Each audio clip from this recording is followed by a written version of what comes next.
Existe um tipo raro de homem que o sertão produz às vezes, quando as circunstâncias certas se encontram com o temperamento errado. Homem que estudou direito na capital, que usava terno e gravata, que citava códigos e redigia petições impecáveis, mas que, quando humilhado, trocou a pena pelo rifle e a toga pelo chapéu de couro, que transformou sua fazenda em quartel-general, que comandou centenas de jagunços, que invadiu cidades e sequestrou autoridades. E que, depois de tudo, voltou a ser juiz, sentando-se atrás da mesa onde antes sentavam-se seus inimigos.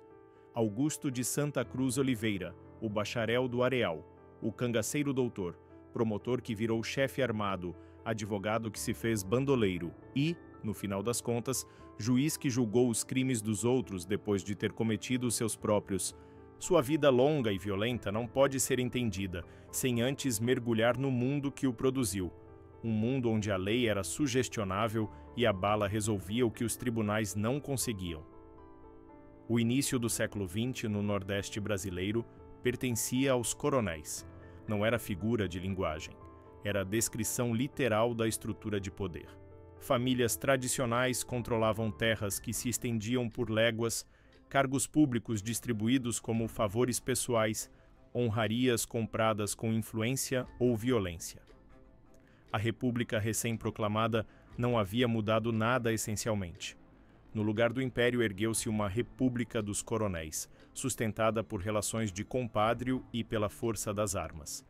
Na Paraíba, especialmente no Cariri, essas disputas assumiram contornos particularmente brutais. Ali o direito e a lei existiam no papel, bonitos e bem redigidos, mas na prática eram subordinados aos interesses dos poderosos. Juízes, promotores e delegados atuavam em meio a pressões políticas constantes. A justiça no papel era cega, como manda a tradição. Na prática, era guiada pelas mãos dos senhores locais que decidiam quem era culpado e quem era inocente, antes mesmo do julgamento começar. Foi nesse ambiente envenenado que nasceu Augusto de Santa Cruz Oliveira, em Alagoa do Monteiro, hoje simplesmente Monteiro, no coração da Paraíba, em 1875, ainda no império de Dom Pedro II. Filho de família tradicional, cresceu cercado por histórias de valentia, de honra manchada e lavada com sangue, de poder que se conquista e se mantém pela força. Mas diferente de muitos filhos de coronéis que aprendiam apenas a mandar em vaqueiros e a contar cabeças de gado, Augusto tinha inteligência aguçada e recursos familiares que permitiam o futuro distinto do homem comum do sertão. Foi enviado para estudar na capital pernambucana, privilégio que pouquíssimos sertanejos conseguiam alcançar. Lá ingressou na Faculdade de Direito do Recife, uma das mais prestigiadas do país, templo do saber jurídico brasileiro, lugar onde se formavam os grandes nomes da política e da magistratura nacional. Em 1895, com apenas 20 anos, formou-se bacharel em Direito.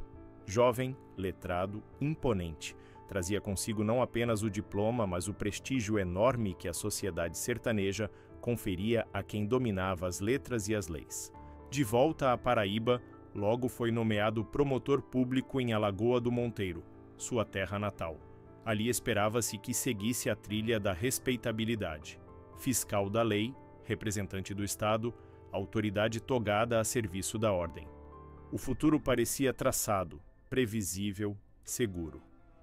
Mas a Paraíba daquele tempo não era terreno para neutralidades. Ou você estava com os poderosos ou estava contra eles. Não havia meio termo. O jovem promotor logo se viu às voltas com a poderosa oligarquia local. O grupo dominante, aliado dos alvaristas que controlavam o governo estadual, dominava os cargos públicos, as nomeações importantes e a própria vida política do Cariri paraibano. Tudo passava por suas mãos. Tudo dependia de sua aprovação. Augusto, vaidoso de sua posição de bacharel formado na capital, não aceitava ser colocado em segundo plano. Para ele, o diploma valia mais que o nome de família dos coronéis locais. O saber jurídico deveria prevalecer sobre a força bruta, mas descobriu rapidamente que no sertão o diploma impressionava menos que a quantidade de homens armados que você conseguia reunir. A gota d'água foi quando, em julgamento de relevância política, a decisão de nomear magistrados e promotores caiu nas mãos de aliados do poder local, deixando Augusto completamente à margem das decisões. Para o bacharel, aquilo foi desprestígio intolerável. Humilhação pública, um homem que havia estudado na capital, que carregava o peso da toga e do diploma, que conhecia os códigos de memória, não podia ser tratado como funcionário menor por figuras que ele considerava inferiores em saber e educação. Daí em diante, a história de Augusto deixou os trilhos da lei para enveredar pelos caminhos tortuosos da vingança e da luta armada. Com esse entrevero, vários familiares de Augusto Santa Cruz e alguns de seus jagunços começaram a sofrer represálias. Uns sendo intimidados em plena rua, outros presos por acusações inventadas. Alguns simplesmente desaparecendo sem explicação. Era recado claro: submeta-se ou será destruído. Augusto possuía uma propriedade chamada Fazenda Areal, nas imediações de Monteiro. Ali começou a reunir homens de confiança. Cabras valentes, descontentes com a ordem estabelecida, gente que tinha contas a acertar com os coronéis dominantes. Além dos jagunços, atraiu também políticos locais preteridos e figuras influentes que se sentiam igualmente humilhadas pelo grupo no poder. Entre seus aliados destacaram-se nomes importantes. Júlio Salgado, homem de forte presença na região, conhecido por sua coragem e lealdade. E Franklin Dantas, médico respeitado de Teixeira, homem letrado como Augusto, que também havia se desentendido com as oligarquias dominantes. Ao redor do doutor Bacharel, como começaram a chamá-lo, formava-se verdadeira milícia. Um exército de sertanejos prontos para desafiar os coronéis que até então pareciam intocáveis. O que antes era apenas ressentimento pessoal, em pouco tempo tomou forma de levante armado organizado. O estopim final foi a prisão de um de seus jagunços de alcunha, Peba, homem dos serviços sujos do doutor, capturado pelas autoridades na cidade. Para Augusto, aquilo foi declaração de guerra. Na madrugada de 6 de maio de 1911, Augusto Santa Cruz reuniu cerca de 120 homens armados. Montados, empunhando rifles, cartucheiras atravessadas no peito, eles marcharam sobre a Lagoa do Monteiro como exército invasor. A cidade acordou em pânico quando os tiros ecoaram pelas ruas ainda escuras.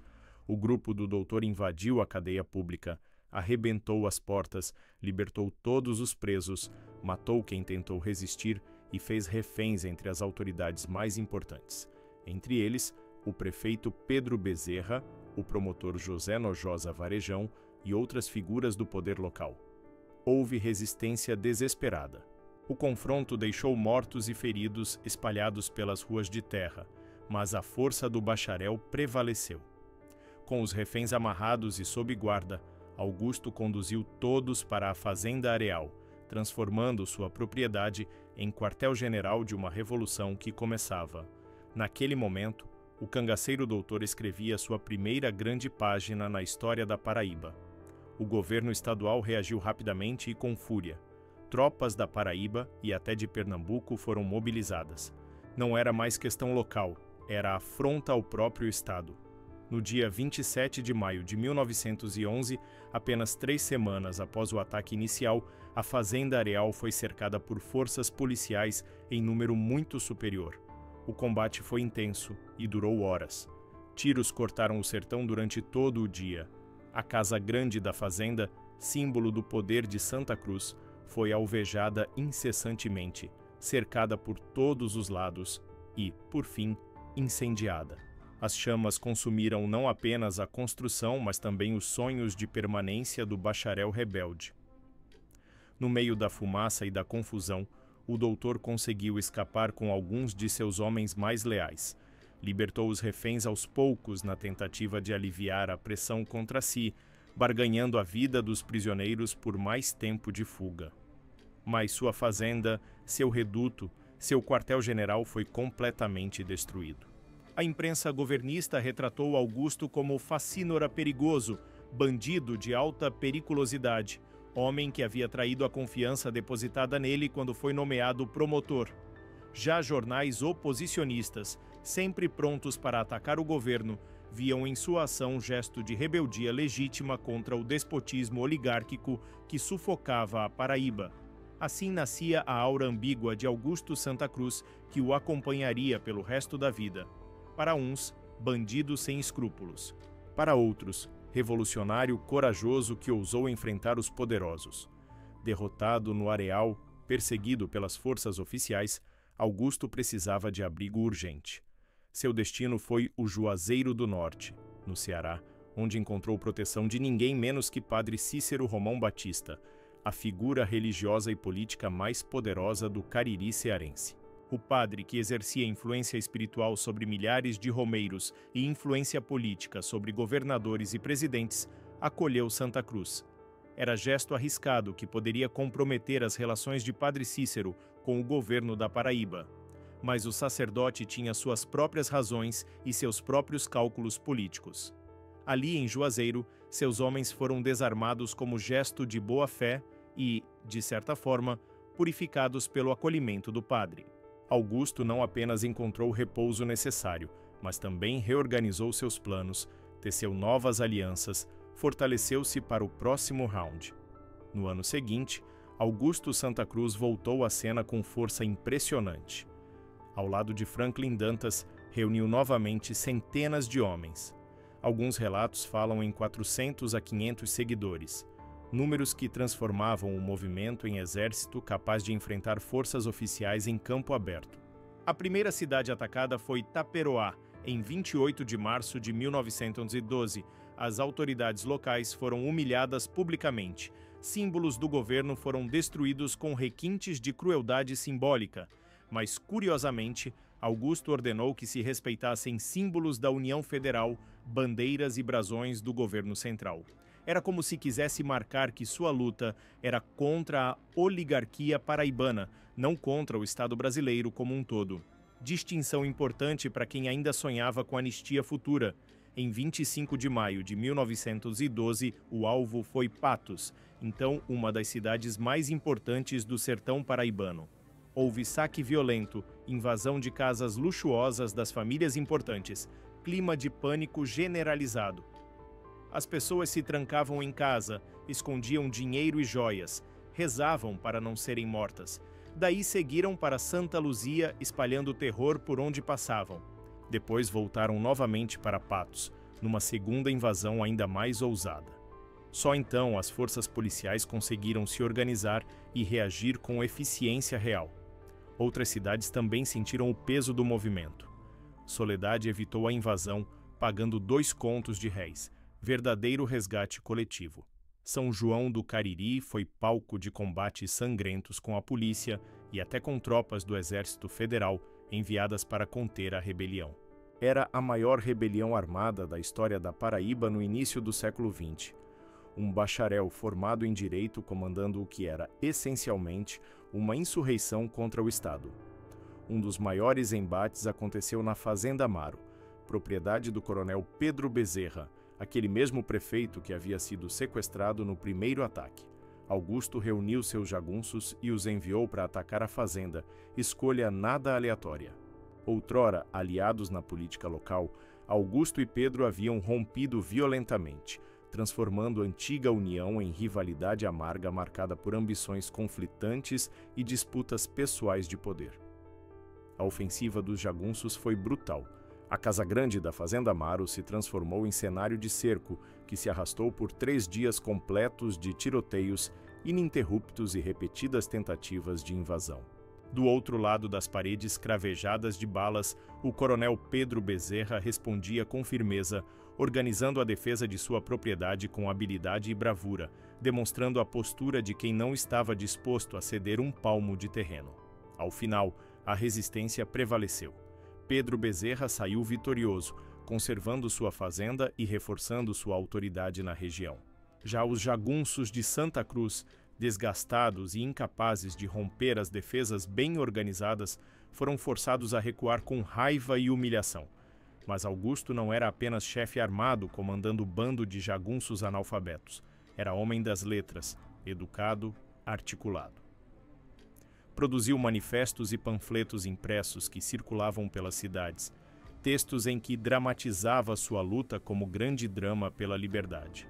Acusava o prefeito Pedro Bezerra e outros coronéis de despotismo intolerável, de transformar a justiça em instrumento de perseguição política, de usar cargos públicos para benefício privado. Apresentava-se como defensor da democracia e dos oprimidos, como homem que lutava pelo povo contra tiranos locais. Era retórica sofisticada para padrões sertanejos da época. Para seus inimigos, nada disso passava de conversa bonita de ambicioso que queria poder para si mesmo. Para seus aliados, era bacharel valente que enfrentava os poderosos armado não apenas de rifle, mas também de argumentos jurídicos e políticos. Assim, sua figura cresceu no imaginário popular, meio caminho entre herói e vilão, entre revolucionário e bandido, entre defensor do povo e oportunista violento. O movimento armado, contudo, não resistiu ao peso crescente do Estado. As tropas policiais foram reforçadas, receberam armamento melhor, estratégias mais eficientes. Conseguiram aos poucos desarticular o grupo. Muitos seguidores foram presos em operações coordenadas. Outros se dispersaram pelo sertão quando viram que a luta estava perdida, voltando para suas roças e famílias. Augusto finalmente foi capturado e levado a julgamento em março de 1913, em Monteiro, a mesma cidade que ele havia invadido quase 2 anos antes. O júri popular, composto por cidadãos comuns da região, decidiu por unanimidade absolvê-lo. Era desfecho absolutamente surpreendente. O homem acusado formalmente de invadir cidades múltiplas, sequestrar autoridades, matar policiais e desafiar o governo estadual durante meses, saía livre, amparado pelo voto unânime do povo. Era prova clara de que, apesar de toda a violência cometida, Augusto havia conseguido construir imagem de rebelde justo, de homem que lutava contra opressores. Ou talvez fosse simplesmente prova do medo que ainda inspirava e da influência que mantinha sobre a população local. Após o julgamento surpreendente, Augusto seguiu caminho completamente diferente. Com o tempo, numa reviravolta que ainda hoje impressiona, foi nomeado juiz de direito, atuando em diversas cidades de Pernambuco. Aquele que um dia fora chamado de cangaceiro doutor, agora envergava a toga novamente, mas desta vez por cima, não por baixo. Exerceu a magistratura por anos, julgando crimes, aplicando a lei que antes havia violado tão espetacularmente. Foi juiz em várias comarcas até se aposentar na cidade de Limoeiro, em Pernambuco. Ali viveu seus últimos anos, longe dos rifles e dos levantes, dedicado à vida civil tranquila que parecia impossível décadas antes. Em 31 de outubro de 1944, faleceu aos 69 anos de idade, tendo vivido tempo suficiente para ver o mundo que conheceu desaparecer. O tempo dos coronéis absolutos estava chegando ao fim. A república se modernizava lentamente. As oligarquias perdiam força. O Estado chegava finalmente ao interior. A história de Augusto Santa Cruz permanece até hoje envolta em ambiguidades fundamentais. Foi ele bandido perigoso, responsável por mortes, saques e destruições que marcaram a Paraíba por anos? Ou foi homem que, sentindo-se injustiçado por sistema oligárquico corrupto, se levantou legitimamente contra opressores? Os documentos e jornais da época mostram os dois lados com clareza perturbadora. A violência indiscutível dos levantes, os mortos que deixou pelo caminho, o medo que espalhou, e ao mesmo tempo a retórica apaixonada de homem que se dizia defensor da liberdade, os manifestos bem escritos, o apoio popular que recebeu no julgamento. Na memória popular ficou a imagem forte do cangaceiro doutor, bacharel que trocou a pena pelo rifle, mas que no fim retornou à lei como juiz. Trajetória marcada por paradoxos impossíveis de resolver. Promotor que virou bandido, rebelde que virou revolucionário aos olhos de alguns, cangaceiro que virou juiz, um sertanejo que desafiou o poder com as armas da lei e com a lei das armas, e que no fim encontrou repouso exatamente na toga que um dia abandonara em gesto de revolta. Sua história é a história do Brasil que não cabe nos livros didáticos simplificados. É a história de homem complexo vivendo em tempo de escolhas impossíveis, onde justiça e vingança se misturavam, onde lei e violência eram faces da mesma moeda, onde o diploma não bastava sem o rifle e o rifle não bastava sem o diploma. Augusto de Santa Cruz Oliveira, o bacharel do Areal, o cangaceiro doutor, promotor, rebelde, juiz, tudo isso ao mesmo tempo, tudo isso de forma irresolúvel, tudo isso de maneira que só o sertão brasileiro consegue produzir.